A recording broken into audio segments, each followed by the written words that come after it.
Welcome students.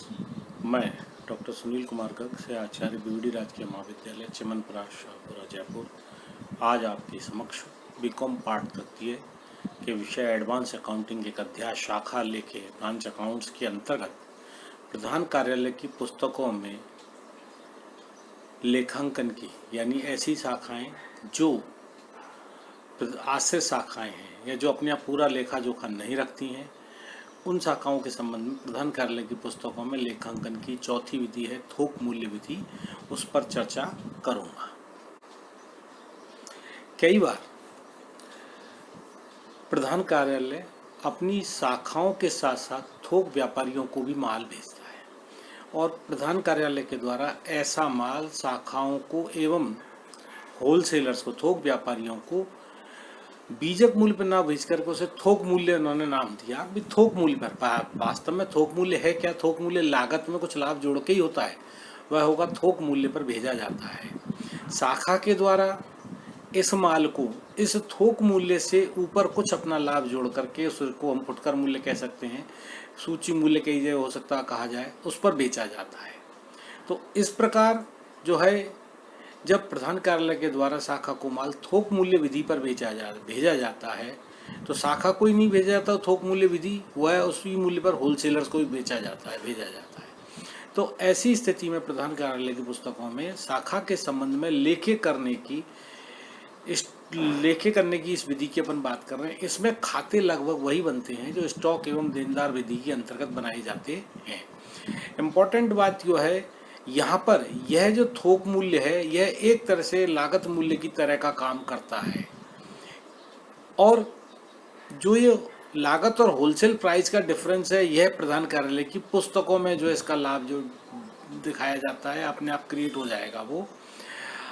अब ऐसी स्थिति में शाखा स्टॉक खाता जो है वह सकल लाभ बताता है और शाखा का लाभानी खाता जो है शाखा का शुद्ध लाभ बताता है, जिसको प्रधान कार्यालय की पुस्तकों में अंकित कर दिया जाता है। सबसे इम्पोर्टेंट बात जो है वो यह है कि स्टॉक एवं देनदार पद्धति के अंतर्गत शाखा के पास उपलब्ध जो प्रारंभिक शेष और अंतिम शेष था स्टॉक का, उसमें सम्मिलित लाभ की राशि जो है शाखा लाभानी खाते के माध्यम से या ब्रांच एडजस्टमेंट माध्यम अकाउंट के माध्यम से, कहीं कई स्टेज पर उसे लाभानी खाता है, कई स्टेज को एडजस्टमेंट अकाउंट कहा, तो उस एडजस्टमेंट अकाउंट जो है उसमें से अपन बनाते थे। लेकिन यहाँ जो है चूंकि वह डिफरेंस जो है वह लाभ शाखा के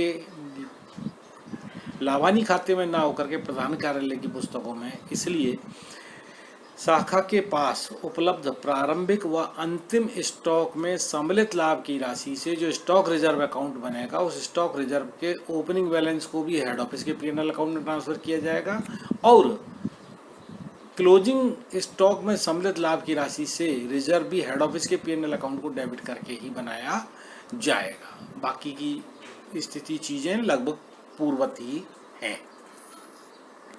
अब अपन चर्चा करते हैं एक उदाहरण की। ये आपके सामने एक इलस्ट्रेशन नंबर 21 एक दिया हुआ है, ज़्यादा बड़ी सूचना नहीं है, पढ़ देता हूँ। पर पुष्पा मिल्स कई फुटकर शाखाएं चलाती है जिन्हें माल थोक मूल्य पर भेजा जाता है। जो लागत में 20% जोड़कर ज्ञात किया जाता है, शाखा माल सूची मूल्य पर बेचती है, इसको हम लिस्ट प्राइस कहते हैं। जो थोक मूल्य से 10% अधिक है, माना कि लागत किसी माल की 100 हेड ऑफिस के लिए, उसने 20% लागत में 20% जोड़ा तो 100 में 20 रुपये जोड़ गए तो 120 रुपये उसका हो गया होलसेल प्राइस। शाखा उस होलसेल प्राइस में 10% और जोड़ करके तो सूची मूल्य, तो 120 हुआ, 100 प्लस 20 120, 120 में 10% 12 और जोड़ेंगे तो उसी माल की जो लिस्ट प्राइस है वह 132 रुपये हो जाएगी। और निम्न सूचनाओं से प्रधान कार्यालय की पुस्तकों में आवश्यक खाते तैयार कीजिए, शाखा का लाभानी ज्ञात कीजिए। गिनती की 5 सूचनाएं हैं क्वेश्चन में। Opening stock with branch invoice price पर है 15,000। गुड्स इनवॉइस्ड टू ब्रांच 1,40,000 रुपये, ये भी जो है होलसेल मूल्य पर होगा। इनवॉइस प्राइस कहते हैं, होलसेल मूल्य कहते हैं, एक ही बात है। सेल्स एट ब्रांच 1,54,770, ब्रांच ने इस माल को बेचा, ये होगी लिस्ट प्राइस पर। Goods destroyed by fire retail value, ये भी रिटेल वैल्यू पर है, ये 660 रुपये। और लास्ट में है ब्रांच एक्सपेंसेस जो है, ये एक्सपेंसेस जो है वह आपके 7200 रुपये दिखाए गए। तो आइए अपन अब इसका सॉल्यूशन देखते हैं।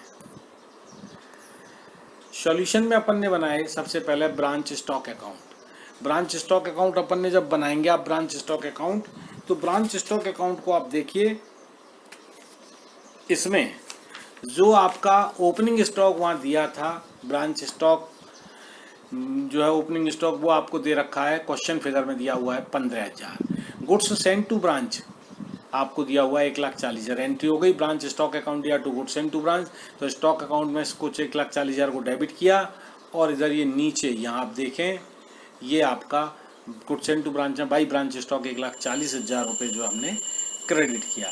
इसके बाद ब्रांच ने जो माल बेचा सेल्स एट ब्रांच 1,54,770 रुपये क्वेश्चन फिगर में दिया हुआ है, और ब्रांच उस पैसे को हेड ऑफिस को दे देगा, सीधा जमा करा देगा बैंक अकाउंट या to branch stock account 1,54,770। Important बात जो है यहाँ जो सारा लेखा जोखा जो चल रहा है वह हमारे केवल ब्रांच के द्वारा बेचे गए माल को छोड़ करके, चूँकि वो सूची मूल्य पर है। बाकी की जो ओपनिंग स्टॉक है, गुड्स सेंड टू ब्रांच है, क्लोजिंग स्टॉक है, यह सब होलसेल प्राइस या बीजक मूल्य पर दिखाया जाएगा। जबकि इन्होंने दिया by branch P and L, branch P and L में क्या जाएगा, चूंकि एक लाइन आपको दे रखी थी goods destroyed by fire retail value पर 660, तो चूंकि अब जो माल आग से जल गया तो उसके रिटेल वैल्यू पर हमको लॉस नहीं होगा, उसके होलसेल प्राइस, चूंकि होलसेल प्राइस पे बन रहा है लिहाजा हम यहाँ उसकी होलसेल प्राइस ही क्रेडिट करेंगे। तो 660 रुपये उसकी रिटेल प्राइस है, तो रिटेल प्राइस आती है होलसेल प्राइस में 10% जोड़ करके, इसलिए 100/110 करके गुणा 660 करें, बाहर 600 रुपये आ जाएगा। अब बात आती है भाई बैलेंस CD क्लोजिंग स्टॉक। यह क्लोजिंग स्टॉक कैसे आएगा? ये क्लोजिंग स्टॉक भी होलसेल प्राइस पे आएगा, लेकिन इसकी गणना नीचे अपन बाद में बताऊंगा, वैसे बर्बल में बता देता हूँ। ओपनिंग स्टॉक विद ब्रांच 15,000 रुपये, गुड्स सेंड टू ब्रांच 1,40, योग हो जाएगा आपका 1,55,000 रुपये। देन फिर बात आती है आपके बाई सेल्स। इस माल में से आपने सेल कर दी 1,54,770, लेकिन यह सेल रिटेल प्राइस पर है। रिटेल प्राइस आती है होलसेल में 10% जोड़ के, तो 120/132 कर लो या 100/110 कर लो, यानी इसका 10% आप कम कर दीजिए, तो ये जो सेल आएगी आपके वह सेल आएगी 1,40,700 रुपये।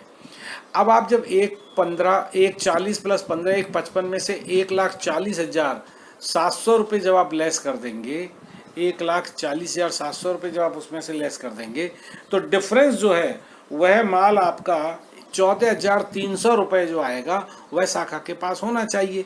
उसमें से चूंकि 600 रुपये का माल डिस्ट्रॉयड हो गया है, तो 1,00,000 जो आपका 14,300 रुपये जो आपके आएंगे, बाद में लास्ट में कैलकुलेशन है, उसमें से 600 रुपये आप कम कर दीजिए, तो इस तरीके से ये आपका 13,700 रुपये का क्लोजिंग स्टॉक आएगा।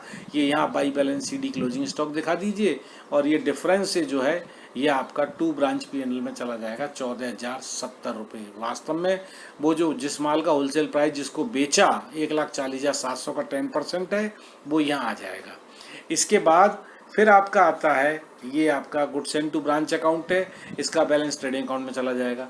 7200 रुपये ब्रांच एक्सपेंसेज की एंट्री हो जाएगी branch expenses account DR to bank, और ये 7200 रुपये, ये खर्चे के 7200 रुपये भी जो है वह आपके P&L अकाउंट को चले जाएंगे, तो भाई ब्रांच P&L अकाउंट। इसके बाद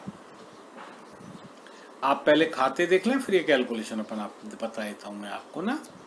देखिए भाई branch P&L account, P&L account में ब्रांच स्टॉक अकाउंट से ग्रॉस प्रॉफिट के रूप में आया 14,070 रुपये, तो यहाँ हमने लिख दिया भाई ब्रांच स्टॉक 14,070 रुपये। जो हमने वहाँ पे स्टॉक अकाउंट में क्रेडिट किया था 600 रुपये, वो लॉस था, उस लॉस को ब्रांच P&L में अपन डेबिट कर देंगे, एंट्री हो जाएगी ब्रांच P&L अकाउंट या टू ब्रांच स्टॉक, वहाँ क्रेडिट किया था, यहाँ 600 रुपये डेबिट कर देंगे। खर्चे खाते में हमने 7200 रुपये पेमेंट किया था, उसका टोटल यहाँ ट्रांसफर कर देंगे तो टू ब्रांच एक्सपेंसेज अकाउंट, और इस तरह से 14,070 में से 7,800 रुपये कम कर देंगे, 6,270 रुपये ये नेट प्रॉफिट रहेगा, जिसको हेड ऑफिस जो है जिसको हेड ऑफिस अपने P&L अकाउंट ट्रांसफ़र कर देगा। देन फिर बात आती है branch stock reserve. Opening stock जो आपको दिया था वो 15,000 रुपये का ओपनिंग स्टॉक दिया था, ठीक है। उसमें प्रॉफिट था लागत मूल्य का 20%, तो लागत माना 100, प्रॉफिट जोड़ा 20 तो 120, तो 15,000 का 20/120 करेंगे तो 2,500 रुपये आएगा ये। तो स्टॉक अकाउंट में तो स्टॉक का बैलेंस दिखा देंगे टू बैलेंस बीडी, और स्टॉक रिजर्व अकाउंट में रिजर्व का बैलेंस दिखा देंगे बाई बैलेंस बीडी। सामान्यतः स्टॉक रिजर्व अकाउंट को ब्रांच पीएनएल में या ब्रांच एडजस्टमेंट अकाउंट में ट्रांसफर करते हैं, लेकिन यहाँ चूंकि हमने होलसेल पे ही माल भेजा है, शाखा उसको रिटेल प्राइस पे माल विक्रय करती है, इसलिए ये जो प्रॉफिट है ये एचओ अकाउंट में चला जाएगा। तो एंट्री कर देंगे ब्रांच स्टॉक रिजर्व अकाउंट या टू पीएनपीएल, और ये पीएनएल है एचओ का, और लिहाजा 2,500 रुपये आप दिखा देंगे। अब चूंकि क्लोजिंग स्टॉक इनके पास बचा था 13,700 रुपये, उसका भी 20/120 करेंगे, तो 13,700 का 20/120 निकालेंगे 2,284 रुपये।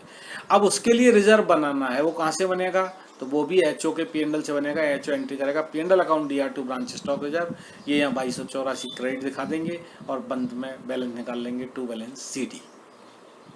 ये नीचे क्लोजिंग स्टॉक की कैलकुलेशन दिखा रखी है, एक बार देख लें, मैंने वर्बल बताया था। होलसेल प्राइस पर ओपनिंग स्टॉक है 15,000, गुड्स सेंड टू ब्रांच है 1,40,000, टोटल आपका हो गया 1,55,000 less wholesale price of goods sold. माल की बिक्री आपको क्वेश्चन फिगर में 1,54,770 रुपये आपको दे रखी है। उस 1,54,770 का 20/120 प्लस 12 यानी उसका 10%, तो ये 20/132 कर लो या 100/110 कर लो, एक ही बात है वो। तो ये आपका तो ये आपकी कॉस्ट आ जाएगी, या एक तरह से उस माल की होलसेल प्राइस आ जाएगी 1,40,700 रुपये। 1,40,700 लेस कर देंगे, तो 14,300 का माल होना चाहिए, लेकिन उसमें से भी 600 रुपये की होलसेल प्राइस का माल, जिसकी रिटेल प्राइस क्वेश्चन में 660 दे रखी है, तो उसको 10% कम कर दिया। 660 गुणा 100/110 किया, तो उसकी होलसेल प्राइस आ गई 600 रुपये। उसको जो माल डिस्ट्रॉय हो गया उसको लेस कर दें। इस तरीके से यह आपके 13,700 रुपये का क्लोजिंग स्टॉक आया, और 13,700 के क्लोजिंग स्टॉक में जो प्रॉफिट शामिल है वह 20/120 है, जिसके लिए 2,284 रुपये का हमने रिजर्व बना दिया। मैं समझता हूँ आप लोगों की समझ में आया होगा। धन्यवाद।